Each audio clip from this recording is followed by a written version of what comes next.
Hi friends, welcome to the Prateesh simple recipes. ఆ స్టైల్లో చేపల పులుసు ఎలా పెట్టాలో చూపిస్తానండి. ఇందుకోసం ముందుగా ఒక మిక్సీ జార్ తీసుకొని వెల్లుల్లిపాయలు, అల్లం, పచ్చిమిర్చి, ఉల్లిపాయలు, ధనియాల పొడి, మెంతులు యాడ్ చేసుకొని మిక్సీ పట్టుకొని పక్కన పెట్టుకోవాలి. తర్వాత ఒక పాత్ర తీసుకొని నీట్గా వాష్ చేసుకున్న ఫిష్ ముక్కల్ని ఆ పాత్రలోకి యాడ్ చేసుకోవాలి.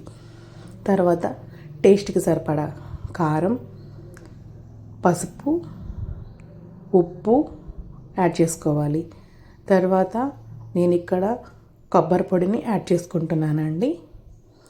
తర్వాత కొంచెం కాశ్మీర్ రెడ్ చిల్లీ కారం కూడా యాడ్ చేసుకుంటున్నాను. సన్నగా తరిగిన స్ప్రింగ్ ఆనియన్స్, కొత్తిమీర యాడ్ చేసుకోవాలండి. తర్వాత చీలికలుగా కట్ చేసుకున్న ఉల్లిపాయలు, పచ్చిమిర్చి యాడ్ చేసుకోవాలండి.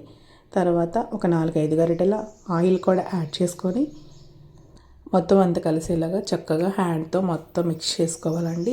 ఫిష్ ముక్కలకి కారం, ఉప్పు, ఈ మసాలాన్ని పట్టేలాగా చక్కగా మ్యారినేట్ చేసుకోవాలండి.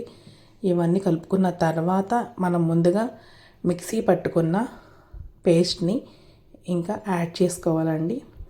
తర్వాత ఈ పేస్ట్ కూడా ముక్కలకి పట్టేలాగా మొత్తం అంతా కలిసేలా చక్కగా మ్యారినేట్ చేసుకోవాలండి. చూసారు కదా, ముక్కకి పట్టేలాగా ఈ అల్లం వెల్లుల్లి పేస్ట్లు ఇవన్నీ చక్కగా అప్లై చేసుకోవాలండి.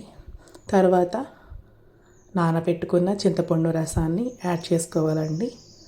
చూసారు కదా, ముక్కలు చక్కగా ఇలా మునిగే వరకు చింతపండు రసం యాడ్ చేసుకుంటే చాలా టేస్ట్గా ఉంటుందండి. చాలా సింపుల్గా అయిపోతుంది. చూసారు కదా, ఇలా చింతపండు రసం యాడ్ చేసుకున్న తర్వాత ఇంకా మూత పెట్టేసుకొని స్టవ్ మీద పెట్టేసుకోవడమేనండి. చూసారు కదా, కొంచెంసేపు తర్వాత ఇలా తెరులుతూ ఉంటుంది. చూసారు, ఇలా కొంచెం కుక్ అయిన తర్వాత మళ్ళీ సన్నగా తరిగిన స్ప్రింగ్ ఆనియన్స్, కొత్తిమీర యాడ్ చేసుకుంటే టేస్ట్ అనేది ఇంకా కొంచెం ఎక్కువ అవుతుందండి. ఇంకా గరిటె పెట్టకుండా ఇంకా 2 చేతులతో ఇలా మిక్స్ చేసేసుకోవాలండి. చేపల పులుసు అనేది కొంచెం చిక్కబడే వరకు కుక్ చేసుకొని సరిపోతుంది. ఈ వీడియోలో చూపిస్తున్నట్లు ఈ టెక్చర్లోకి వచ్చే వరకు కుక్ చేసుకొని సర్వ్ చేసేసుకోవడమే. నా వీడియో నచ్చితే కామెంట్ చేయండి, సబ్స్క్రైబ్ చేసుకోండి. అంతే సింపుల్. Bye bye friends.